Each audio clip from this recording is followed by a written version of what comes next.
the parties are welcome to be creative, and the Secretary General will be encouraging them to move, to use diplomatic language in a sincere and frank manner. Again, it's important to stress that these are informal talks. From this story, let's speak with Mark Meirowitz. He's a political analyst and professor at State University of New York Maritime College. Professor, it's a good pleasure seeing you once more. So firstly, Turkish Cypriots say they aren't interested in discussing a bi-zonal federation with Greek Cyprus, as the latter has never agreed to share government. And the UN has urged that both parties on the island find quote-unquote common ground. Is there common ground to resolve this issue of Turkish Cypriot independence, you think?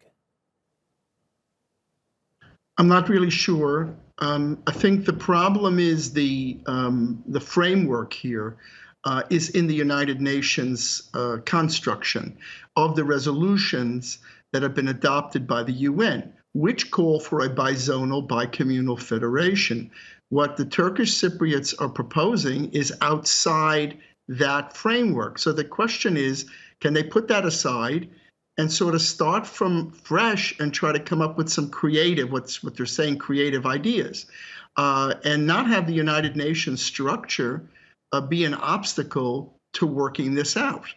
And I'm a bit concerned about it, because what you see are hardening of positions on both sides, and I don't see this realistic, creative approach from the parties. I mean, the way to really resolve this, candidly, is to have the Greek and Turkish Cypriots sit together quietly without the guarantors and without the other powers, and let them try to work this out, because really what this is about is the future of the people on the island. I've been reading a lot on the web and elsewhere where Greek and Turkish Cypriots are trying very hard to live together on the island. And the problem is that there's this big mega politics or macro politics or international players, which are really the kind of overarching influence in this, and it makes it very, very hard for the parties themselves to come up with original and creative ideas. Well, it's left to be seen. Regretfully,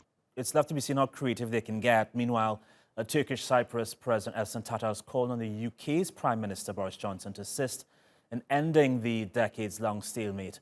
Is the UK likely to recognize Turkish Cyprus as an independent country?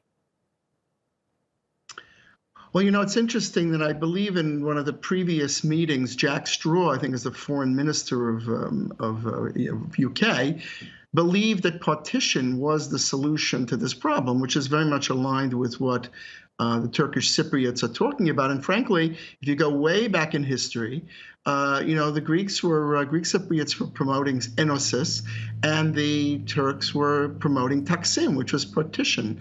About the UK, they are in a very interesting situation. First of all, they have bases, and also on the island in Akrotiri and Dekalia, and also on the Greek side.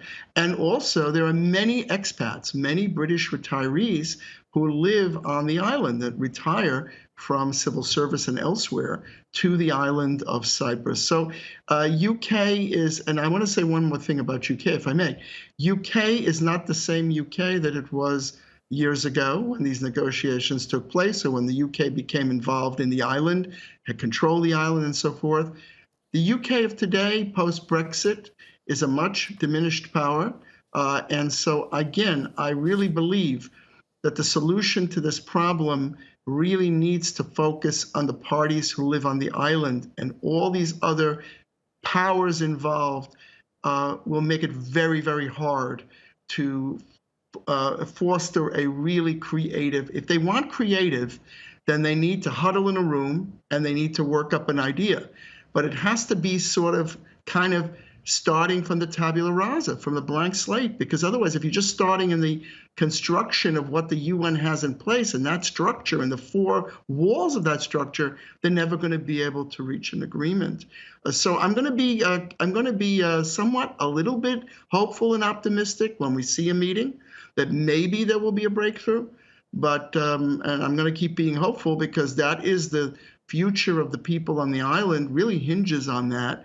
So hopefully we don't have too much international politics and a lot of worrying about the people who live there and trying to forge a future for them so they can live in peace and live together. That would be lovely. And also share the resources of the Eastern Med for the win-win of all the people on the island. How nice would that be? So again, I'm going to be hopeful, but I'm going to be realistic, I think, as the Secretary General said. It would be nice indeed. We'll keep an eye on this to see how it unfolds. Professor, always a pleasure getting your perspective. Thank you.